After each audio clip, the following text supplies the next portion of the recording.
හරි හරි එහෙනම් 2015 මාපාංක අසමාන සම්බන්ධ ගැටලුව සාකච්ඡා කරමු.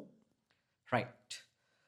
එතකොට බලන්න මාපාංක x කුඩයි 2 x වර්ගය.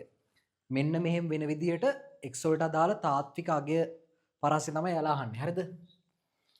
රයිට්. එතකොට මේක හදන්න පුළුවන් ක්‍රම දෙකක් තියෙනවා. එක ක්‍රමයක් තමයි අර්ථ දැක්වීම පාවිච්චි කරලා හදන එක. අනිත් ක්‍රමය තමයි ප්‍රස්ථාර පාවිච්චි කරලා හදන එක. රයිට්. මම මේ වෙලාවේදී ප්‍රස්ථාර සම්බන්ධ කරගෙන කොහොමද හදන්නේ කියලා සාකච්ඡා කරන්නම්. හරි. රයිට්. මේ බලන්නකෝ. මාපාංක සම්බන්ධව චූටි කතාවක් කියලා ඉන්නම්. මේ බලන්න. මම සංඛ්‍යාවක් ගන්නම් 5. රයිට්. 5 මාපාංකය ගත්තොත් එහෙම උත්තරේ 5යි.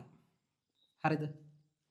5 මාපාංකයේ උත්තරේ 5යි. ඒ කියන්නේ මාපාංකය කියන එකේ අදහස තමයි අවසාන උත්තරේ නේද? සාමාන්‍ය අදහස අවසාන උත්තරේ ධන වෙන්න ඕනි කියන එක නේ.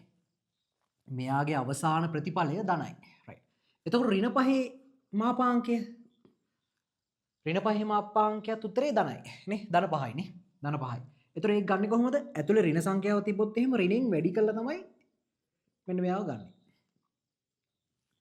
පැහැදිලිද? හරි. ඕක තමයි මාපාංකයක සරලම අදහස. රයිට්. හරි. ඒ ඇති මේමයි වැඩේ. මම මේ මාපාංක x කියන කොටස සලකලා ඉවරලා එයාගේ ප්‍රස්ථාරය අඳිනවා. මෙතන 2 x වර්ගය කියන කොටස සලකලා ඉවරලා මෙයාගේ ප්‍රස්ථාරය අඳිනවා. ඒ ප්‍රස්ථාර දෙක ඇඳලා අපි යන් මේ අසමානතාවය විසඳන්න. හරි. ඒ කියන්නේ x වලට තාත්වික අගේ පරාසය ගන්න යනවා. රයිට්. මේ බලන්නකෝ. මෙහෙමයි වෙන්නේ. මම හිතන්නම් y සමානයි මාපාංක x. රයිට්. මට මෙයාට අර්ථ දැක්වීම දාන්න පුළුවන්. කොහොමද දන්නවද? මේ මාපාංක ඇතුලේ ඉන්න කෙනා මම හිතනවා ධන වෙනවා ඇති කියලා. හරි. විශාලව සමානයි බිඳුව. එහෙම වුණොත් එහෙම සමස්ත මේ මාපාංක x ගේ උත්තරේ ධන වෙනවා. රයිට්. මාපාංක x උත්තරේ ධන වෙනවා. පැහැදිලිද? මාපාංක x ඇතුලේ ඉන්න කෙනා ධන විදිහට හිතනවා. එතකොට උත්තරේ විදිහට ගන්න පුළුවන් x. ප්‍රශ්නයක් නැහැනේ. x ධනයිනේ. රයිට්. අවසාන උත්තරේ ධන වෙන්න ඕනි. මාපාංකය කියන එකේ අවසාන උත්තරේ ධන වෙන්න තමයි ඕනි. ඊට පස්සේ ඇතුලේ ඉන්න කෙනා ඍණ වෙනවා කියලා හිතන්නකෝ. ඒ කියන්නේ x කුඩයි බිඳුව. ඍණ වෙන්නේ x බිඳුවට වඩා කුඩා වුණොත් නේ. ඇතුලේ ඉන්න පාර්ට් එක මේ. ඇතුලේ ඉන්න කොටස. ඍණ වෙන්නේ බිඳුවට වඩා කුඩා වුණොත්.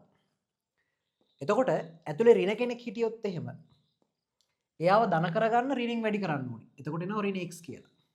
හරි. අර සරල කතාව.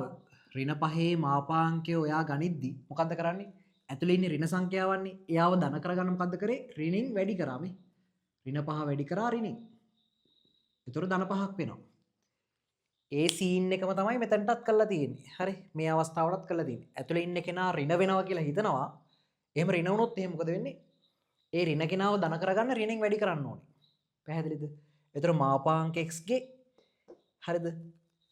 මාපාංක x ගේ අර්ථ දැක්වීම මේ විදිහට ගන්න පුළුවන්. x ධන වුණොත් එහෙම x කියලා ගන්න පුළුවන්. x කුඩයි බිඳු වුණොත් එහෙම. හරි. ඍණ x කියලා උත්තරේ ගන්න පුළුවන්. රයිට්. ඕක තමයි මාපාංක අර්ථ දැක්වීම.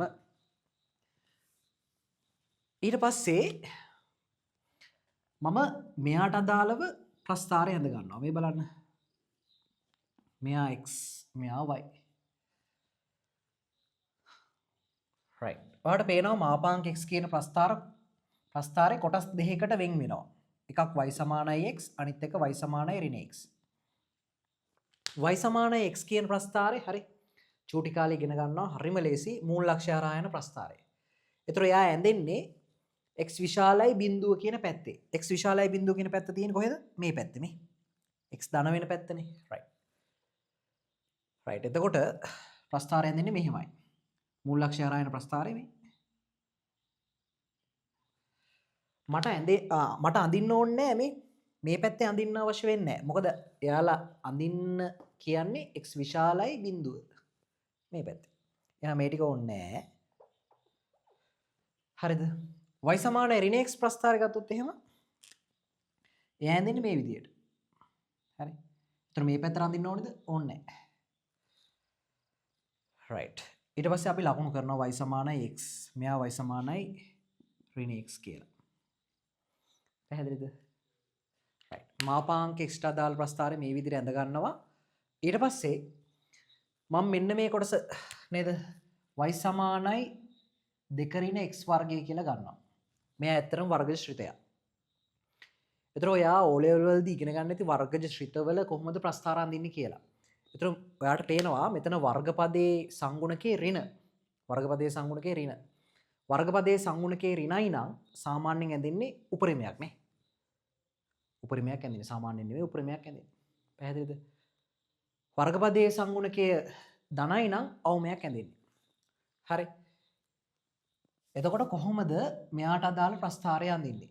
මේ බලන්නකෝ. මං මෙයාට අදාළ ප්‍රස්ථාරය මෙතන ඇඳගෙන හරි. මේ ප්‍රස්ථාරෙම ඊට පස්සේ මං අඳිනවා right. ඉස්සෙල්ලාම මෙතන මෙයාගේ ප්‍රස්ථාරය ඇඳලා ඊට පස්සේ මෙතනට ගන්නවා right. ඔයා එතකොට එක්සෑම් එකේදී මෙහෙම ප්‍රස්ථාර කැලි දෙකක් අඳින්න ඕනේ නැහැ. ඔයා එකම ප්‍රස්ථාරයක මේ ප්‍රස්ථාර කැලි දෙකම ඇඳලා ඉවරලා ගාන හැදුවට ප්‍රශ්නයක් නැහැ. එහෙම තමයි හදන්න ඕනේ. මේ බලන්න. මෙයා y මෙයා x. right. මට පුළුවන් හොයාගන්න y කැපෙන තැන. නේද? y අක්ෂය කැපෙන තැන හොයාගන්න මොකද කරන්නේ? x වලට බිංදුව දානවා. x වලට බිංදුව දැම්මට පස්සේ y සමානයි 2යි කියනවා. එහෙනම් උපරිමාගේ නේද? උපරිමාගේ දෙකේදී තියෙන්නේ. ඒතර උපරිම ඛණ්ඩාංකය කොහොමද ගන්නෙ කොහොමද? උපරිමයේ වෙන අවස්ථාවට අදාළ ඛණ්ඩාංකය 0.2. හරි. එතන මෙතන තමයි උපරිම අගය 2යි. එතන එතන ඛණ්ඩාංකය 0.2. මෙන්න මේ විදිහට තමයි ප්‍රස්ථාරය ඇඳෙන්නේ. මේක ඇත්තටම පරාවලයක්. හරි නේද? මේක තමයි පරාවලය. right. දැන් ඒක අපි මෙතන අදිමු. මේ බලන්න. මේ විදිහට අඳිනවා. හරි. මෙතන එතකොට උපරිමාගය 0.2. හරි ඛණ්ඩාංකය 0.2 උපරිමාගය 2යි. හරිනේ. එතකොට ඔයාලට පේනවද? හරි. මම මෙයාව ලකුණු කරගෙනත් ඉන්නම්කො ඉස්සෙල්ලාම. y සමානයි 2 ඍණ x වර්ගය. දැන් ඒතර ඔයාලට පේනවද මෙන්න මෙතන ඡේදනය වෙනවා. ඒ කියන්නේ y සමානයි ඍණ x මෙන්න මේ පරාවලය කියන දෙන්න ඡේදනය වෙනවා. ඒ වගේම මෙන්න මෙතනත් ඡේදනය වෙනවා. y සමානයි x රේඛාවයි මේ පරාවලය. ඒ කියන්නේ y සමානයි 2 ඍණ x වර්ගය කියන ශ්‍රිත දෙක ඡේදනය වෙන තැන. මෙතනට අදාළව මම ගන්නම් මෙයා බීටා කියලා. මම මෙතන ගන්නම් ඇල්ෆා කියලා. හරි. දැන් හරි. ඡේදනය වෙන තැන් දෙකත් මම බීටා ඇල්ෆා කියලා ගත්තා. දැන් ඊට පස්සේ අපි මොකද කරන්නේ? හරි. දැන් තමයි ඇත්තට මේ මාපාංක අසමානතාවය විසඳන්න යන්නේ. ඉස්සලා මොකද කරන්නේ? මේ කොටසට අදාළව ප්‍රස්ථාරය ඇඳගත්තා. හරිද? මාපාංක x ට අදාළ ප්‍රස්ථාරය ඇඳගත්තා. මෙයාට අදාළව ප්‍රස්ථාරය ඇඳගත්තා. මේ දෙකම එකම ප්‍රස්ථාරය ඇඳගත්තා. right. දැන් විසඳන්න යන්නේ. දැන් ඔයා මේ මාපාංක අසමානතාවට අදාළව හරිද? මේ අසමානතාවට අදාළව කියලා තියෙන දේ තේරුම් ගන්න ඕනේ. එයාලා කියලා තියෙන්නේ මාපාංක x කියන ප්‍රස්ථාරය කුඩා වෙන්න ඕනි 2 ඍණ x වර්ගය 2 ඍණ x වර්ගය කියන ප්‍රස්ථාරයට වඩා. හරි? පැහැදිලිද? එතකොට දැන් මාපාංක x ට අදාළව ප්‍රස්ථාර කැලි දෙකක් තියෙනවනේ. right. 2 ඍණ x වර්ගයට අදාළව වර්ගශීත මේ ප්‍රස්ථාරය කැලලක් තියෙනවා. එතකොට මෙන්න මේ ප්‍රස්ථාර කැලි වලට වඩා 2 ඍණ x වර්ගයට අදාළ ප්‍රස්ථාරය උඩින් යන හරිද? උඩින් පිහිටන කලාපයේ තියෙන්නේ. අන්නේ කලාපය තමයි උත්තරේ වෙන්නේ. x වලට අදාළ අගේ පරාසය වෙන්නේ අන්නේ කලාපය. හරි. එතකොට අපි කොහොමද බලන්නේ? මේ බලන්න. මම මේ පැත්තේ ඉඳලා ඍණානන්තයේ ඉඳලා මම එනවා මෙන්න මෙහෙම. මේ ඍණානන්තයේ ඉඳලා බීට දක්වා එනවා. ඍණානන්තයේ ඉඳලා බීට දක්වා එද්දී ඔයාලට පේනවද y සමානයි ඍණ x කියන ප්‍රස්ථාරය උඩින් තියෙනවා වක්‍රයට වඩා මේ පරාවලයේ මේ කොටසට වඩා මෙන්න මේ කොටසට වඩා මේ කෑල්ල උඩින් තියෙනවා. හැබැයි අපෙන් අහන්නේ එහෙම නෙවෙයි. අපෙන් අහන්නේ මේ පරාවලය කියන එක. මේ වර්ගජ ශ්‍රිතය මාපාංක x කියන ප්‍රස්ථාර මේ කොටස් දෙකට වඩා උඩින් ඉන්න. උඩින් ඉන්න පරාසය තමයි අහන්නේ. හරි. බලන්නකො බීටා ගේ ඉඳන් ඇල්ෆා දක්වා යනවා මම. බීටා ගේ ඉඳන් ඇල්ෆා දක්වා යද්දි මේ අන්න මේ පරාවලේ උඩින් පිහිටනවා. හැබැයි මාපාංක x නියෝජනය කරන ප්‍රස්ථාරක කොටස් දෙක මාපාංක x නියෝජනය කරන ප්‍රස්ථාරක කොටස් දෙක මෙයයිනේ. මේ පරාවලේ උඩින් ඉන්නවා. ඒ කියන්නේ වර්ගශ්‍රිතයට අදාළ ප්‍රස්ථාරක කෑල්ල මේ උඩින් ඉන්නවා. මේ කෑලි දෙක යටින් ඉන්නවා. එහෙනම් මේ අහන්නේ අන්න ඒක තමයි. හරි. එහෙනම් උත්තරේ වෙන්නේ ඇත්තටම බීටා ගේ ඉඳලා ඇල්ෆාට හරි තියෙන අගේ පරාසය තමයි උත්තරේ වෙන්නේ. රයිට්. මෙතනින් එහාට බලන්නකො ඇල්ෆා ගේ ඉඳන් ධනානන්තයට යද්දි ආපහු y සමාන x කියන ප්‍රස්ථාරය උඩින් යන්නේ මේ පරාවලයට වඩා. මේ පරාවලේ මේ ප්‍රස්ථාර කෑල්ලට වඩා. පැහැදිලිද? ඒතර ඒක හරියන්නේ නැහැ. ඒතර උත්තරේ වෙන්නේ බීටා ගේ ඉඳලා ඇල්ෆා දක්වා තියෙන මෙන්න මේ පරාසය තමයි. හරි. ඒතර අපි කොහොමද දැන් බීටා y ඇල්ෆා y හොයාගන්නේ? ඊගාව කතාව අන්න ඒක. හරි. බීටව හොයාගන්න එක ඇල්ෆා හොයාගන්න එක තමයි ඊට පස්සේ ගේම. හරිද? රයිට්. බීටව හොයන්නේ මෙන්න මෙහෙමයි. ඔයාලට පේනවනේ මේ y සමානයි ඍණ x කියන ප්‍රස්ථාර කැල තියෙනවා. ඒ සමීකරණේ තියෙනවනේ. තව ඒ වගේ මේ පරාවලට අදාළ වර්ග මේ ප්‍රස්ථාර කැල තියෙනවා. වර්ගශ්‍රිත ප්‍රස්ථාර වර්ගශ්‍රිතේ තියෙනවා. රයිට්. ඒතර ඒ දෙන්න විසඳනවා.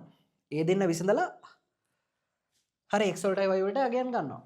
එතකොට එනවා මෙන්න මෙතන ඛණ්ඩාංක. මොනවා හරි සරලරේඛා දෙකක් ඡේදන වල ලක්ෂ හොයන්න කිව්වොත් එහෙම මම මොකද කරන්නේ? ඒක සමගාමී විදිහට විසඳලා xy හොයන්න. එච්චරයි. රයිට්. මේ බලන්න y සමානයි ඍණ x y සමානයි 2 ඍණ x වර්ගය. මෙයා විසඳනවා මේ. එතකොට ඍණ x සමානයි 2 ඍණ x වර්ගය. එතකොට x වර්ගය ඍණ x ඍණ 2 සමානයි බිඳුව. මට උත්තර දෙයක් එනවා. එතකොට x ඍණ 2 අනිත් එක x ධන 1. x සමානයි 2 නැත්නම් x සමානයි ඍණ 1. හැබැයි x සමානයි 2 කියලා උත්තරේ ගන්න බෑ. මොකද බීටා ඉන්නේ x ගේ ඍණ පැත්තේ. x ගේ ඍණ පැත්තේ. ඒකින් හින්දා බීටා වෙන්න ඕනි කවුද? බීටා සමානයි ඍණ 1යි. හරි. ඒ වගේම ඇල්ෆා හොයමු අපි. මේ බලන්න ඇල්ෆා හොයනවා. y සමානයි x කියන රේඛාවයි y සමානයි 2 ඍණ x වර්ගය කියන රේඛාව විසඳනවා. x සමානයි 2 ඍණ x වර්ගය. එතකොට x වර්ගය ධන x ඍණ 2 සමානයි බිඳුව